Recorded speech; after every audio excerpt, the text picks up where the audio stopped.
Good- Hello everyone, my name is Eric Janjanaldo.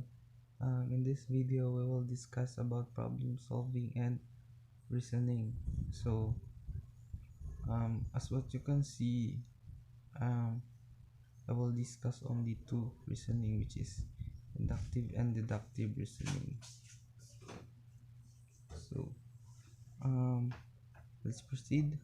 What is a problem? A problem is a statement requiring a solution, usually by means of mathematical operation, geometric construction.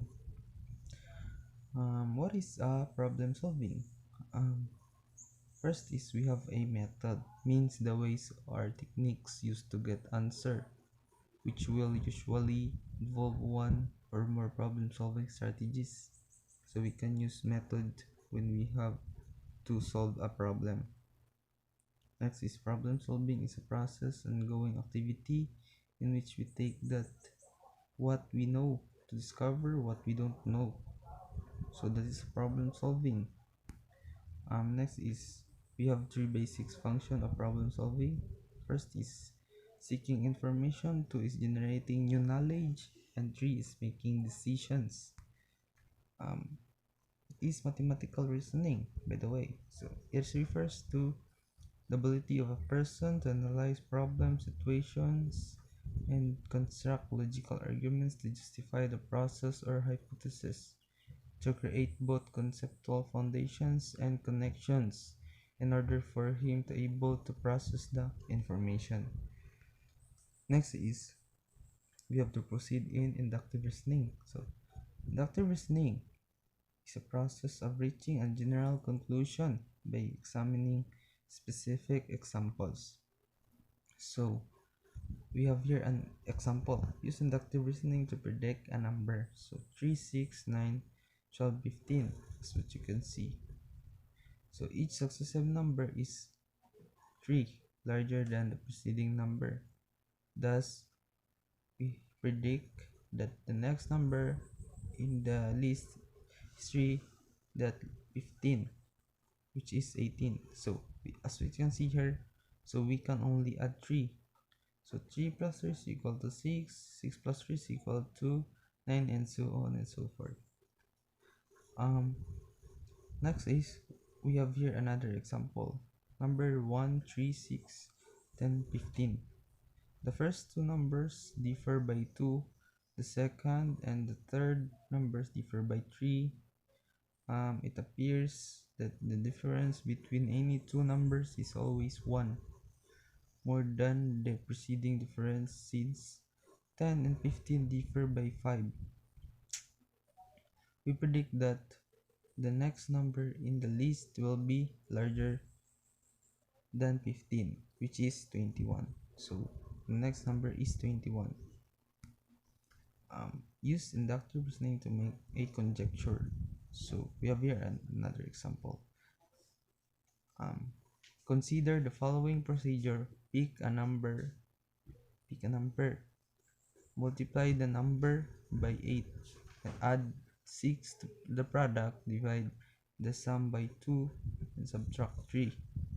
So use inductive reasoning to make conjecture about the relationship between the size of the resulting number and the size of the original number. So we have here example original number 5. So we have to multiply this by 8. So 8 times 5 is equal to 40. And then add by 6. So 40 plus 6 is equal to 46. And divide by 2. Um, 40 divided by 2 is equal to 23. And then subtract by 3, which is 20. So we have here another example. Use inductive reasoning to solve an application. We have here a add box and the pendulum. So we have here a length of pendulum in units, period of pendulum in heartbeats. So we have here in units 1, 4, 9, 16, 25, 36. And in the heartbeats is 1, 2, 3, 4, 5, 6. So the period of a pendulum is the time it takes for the pendulum to swing from left to right and back to its original position. So we have here an example. A example A, if a pendulum has length of 49 units, what is its period? So in the table, each pendulum has period that is the square root of its length. Thus, we conjecture that a pendulum with a length of 49 units. So if ever we have for example, 49 units here in a pendulum, so we have to get the square root of 49. So that is a heartbeat. So for example, we have here 49. So what is the square root of 49? Square root of 49 is 7. So we will have a period of 7 heartbeats. So for example, here and length of pendulum units 36. So what is the square root of 36? Is equal to 6. Next is another example. B. If the length of pendulum quadruple, what happens to its period? So in the table, a pendulum with length 4 units has a period of 4 units. Is the twice the pendulum with length of 1 unit. A pendulum with length of 16 units has period of the twice that of the pendulum with length of 4 units. It appears that quadrupling the length of pendulum doubles its period. So it's so easy, guys. So it's so many example that so let's proceed to counter example. So what is counter example? Statement is true. Statement provide that true is all in all cases. If you can find one case for which statement is not true, called a counter example, then the statement is a false statement. So for example, every number that is multiple of 10 is divisible by 4. um, can we say that all of these are divisible by 4? Let's say 100 divided 4 is equal to 25. It is true. And 120 divided by 4 is equal to 30, which is true. And then let's go to 110. 110 divided by 4 is equal to 27.5, which is not true because the 27.5 is not a whole number. With this example, we have to show that not all multiplies of 10 are divisible by 4, so we we call 110 as a counter example.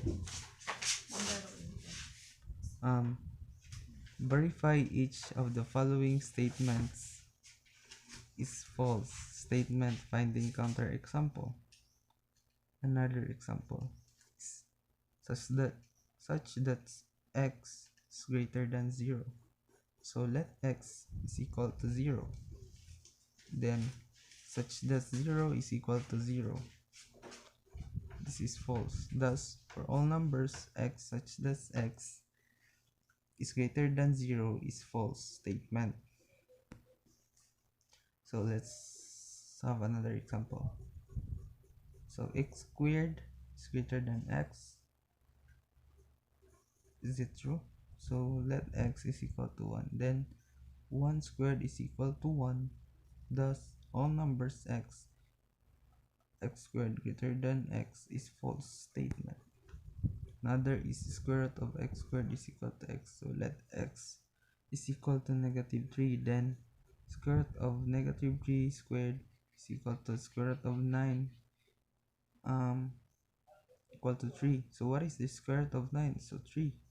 So thus for all numbers x square root of x squared is equal to x is false statement. So let's go to deductive reasoning. Deductive reasoning is the process of reaching a conclusion by applying general assumptions, procedures, or principles. So examples. If another if a number is divisible by 2, then it must be even. So 12 is divisible by 2, so it is even number. Therefore, 12 is an even number. Ano siya kasi yun?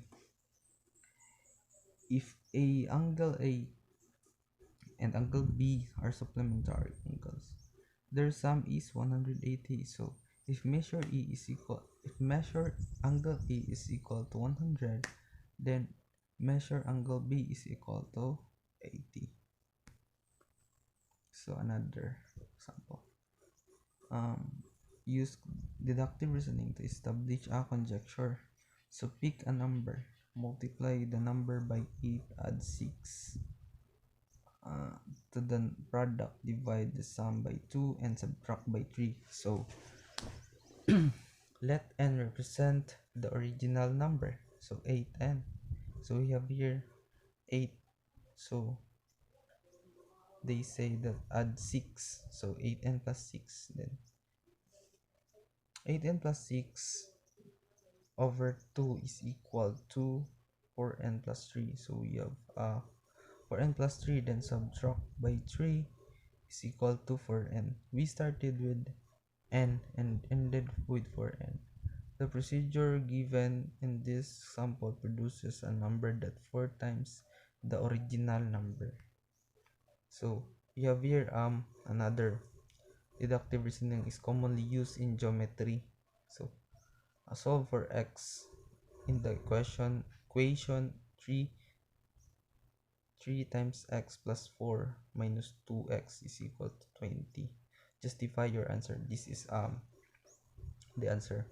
So we have here statement and reasons. So we have here a given 3x plus 4 minus 2x equal to 20. So we have distributive property. So 3 times x is equal to 3x. So 3 times 4 is equal to 12 minus 2x is equal to 20. So we have to transpose the same variables. So 3x minus 2x is plus 12 is equal to 20. This is what we call commutative property. So 3x minus 2x is equal to x plus 12 is equal to 20. So we have here a closure property. We have next one is transposition.